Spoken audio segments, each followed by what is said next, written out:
Hi friends, இந்த வீடியோவில் என்ன பார்க்க போகிறோம் அப்படின்னா 7th ஸ்டாண்டர்ட் தமிழ் 3rd டேர்மில் இருக்க பாவண்ணன் எழுதின பயணம் அப்படிங்கிற ஒரு சிறுகதை நூல் வந்து கொடுத்துருப்பாங்க. அதோட நூல் வழி தான் பார்க்க போகிறோம். பாவண்ணன் அப்படிங்கிறவர் சிறுகதை, கவிதை, கட்டுரை அப்படிங்கிற பல்வேறு வகையான இலக்கிய வடிவங்களில் எழுதி வராரு. இவர் கன்னட மொழியில் இருக்கிற பல நூல்களை தமிழில் மொழிபெயர்த்திருக்காரு. ஸோ இவர் எழுதின நூல்கள் சில கொடுத்துருக்காங்க. வேர்கள் தொலைவில் இருக்கின்றன, நேற்று வாழ்ந்தவர்கள், கடலோர வீடு, பாய்மர கப்பல், மீசக்கார பூனை, பிரயாணம் அப்படிங்கிறது எல்லாமே.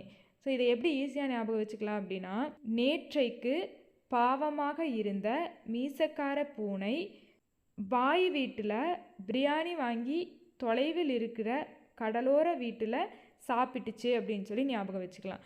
நேற்றைக்கு பாவமாக இருந்த மீசக்கார பூனை பாய் வீட்டில் பிரியாணி வாங்கி தொலைவில் இருக்கிற கடலோர வீட்டில் சாப்பிட்டுச்சு அப்படின்னு சொல்லி ஞாபகம் வச்சுட்டா இவர் எழுதிய நூல்கள் எதுவுமே மறக்காது.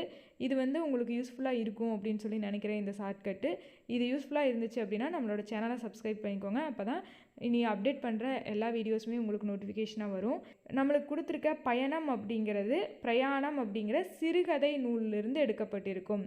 அப்போ இங்கே பிரயாணம் அப்படிங்கிறது எந்த நூல் அப்படின்னு சொல்லி பார்த்தோம் அப்படின்னா சிறுகதை நூல். Okay, thank you.